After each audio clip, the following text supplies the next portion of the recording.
नमस्कार दोस्तों, मैं दिलीप कुमार।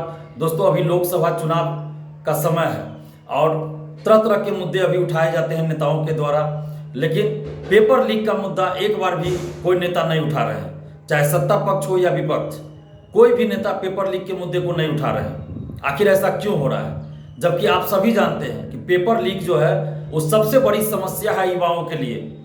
बेरोजगार युवाओं के लिए सबसे बड़ी समस्या पेपर लीक है और पेपर लीक से लाखों करोड़ों युवाओं के कैरियर का मर्डर होता है।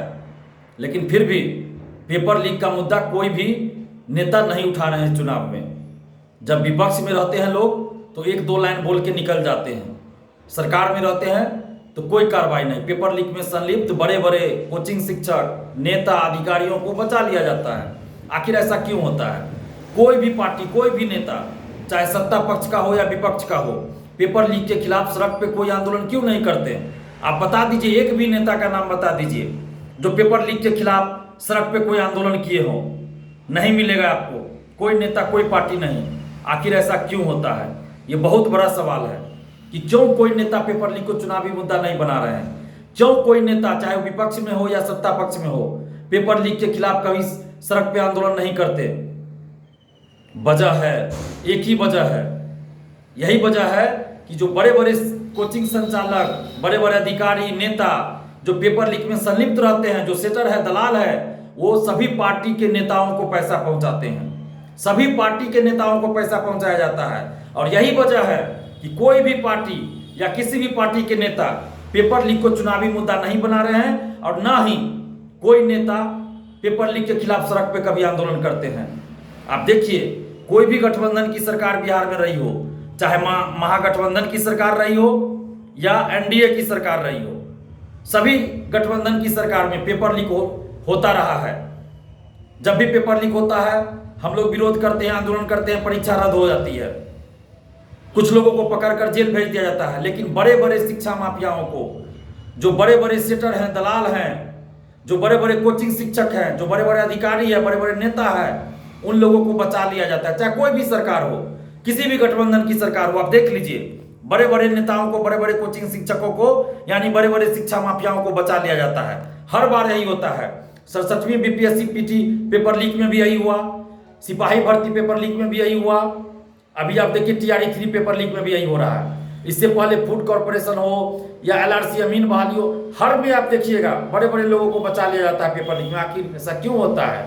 ऐसा सिर्फ इसलिए होता है क्योंकि सरकार संरक्षण दे रही है ऐसे शिक्षा माफियाओं को। और ये जो शिक्षा माफिया है, बड़े बड़े कोचिंग संचालक है जो इस पेपर लीक में संलिप्त रहते हैं, सभी पार्टी के नेताओं को करोड़ों रुपया पहुंचाते हैं। और इसीलिए किसी भी पार्टी के नेता पेपर लीक के खिलाफ कोई आंदोलन नहीं करते, ना ही चुनाव में मुद्दा बनाते हैं। अशोक चौधरी जी बिहार सरकार में मंत्री हैं, इससे पहले वो शिक्षा मंत्री भी बिहार के रह चुके हैं। जब पेपर लीक हुआ TRE 3 का, आर्थिक अपराध इकाई ने जांच किया। जांच रिपोर्ट में आर्थिक अपराध इकाई ने कह दिया कि पेपर लीक है TRE 3 का।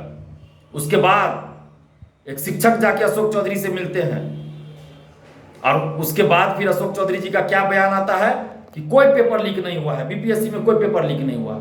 क्या एक मंत्री को इस तरह का बयान देना चाहिए था? उनको तो कहना चाहिए था कि जांच चल रही है। जब बिहार सरकार की ही जांच एजेंसी है आर्थिक अपराध इकाई, आर्थिक अपराध इकाई ने कह दिया कि पेपर लीक है, फिर बिहार सरकार के मंत्री होकर अशोक चौधरी कैसे कह रहे हैं कि कोई पेपर लीक नहीं है? यानी कि वो शिक्षा माफियाओं को संरक्षण दे रहे हैं, शिक्षा माफियाओं को बचा रहे हैं। बड़े बड़े कोचिंग शिक्षक, अधिकारी जो इस पेपर लीक में संलिप्त है, उनको वो बचा रहे हैं, संरक्षण, सरकारी संरक्षण दे रहे हैं। सीबीआई जांच क्यों नहीं सरकार करती है? सीबीआई जांच सरकार क्यों नहीं करवा रही है? अगर सरकार ईमानदार होती तो सीबीआई जांच भी करवा देती। अगर सरकार ईमानदार होती तो आर्थिक अपराध इकाई को स्वतंत्र छोड़ देती। आर्थिक अपराध इकाई भी स्वतंत्र छोड़ दिया जाए तो आर्थिक अपराध इकाई बड़े बड़े शिक्षा माफियाओं पे, बड़े बड़े कोचिंग संचालक, नेताओं, अधिकारियों पे कार्रवाई कर सकती है। लेकिन सरकार क्या करती है? जब भी बड़े बड़े लोगों पे कार्रवाई की बात आती है तो सरकार जांच ही बंद करवा देती है। इस बार भी जब बड़े बड़े शिक्षक का नाम आया, बड़े बड़े अधिकारी का, नेता का नाम आया तो सरकार ने जांच ही बंद करवा दिया। आखिर बीपीएससी ऑफिस का वो कौन अधिकारी है जिसने पेन ड्राइव का कोड बताया? क्यों नहीं उस अधिकारी को पकड़ा गया?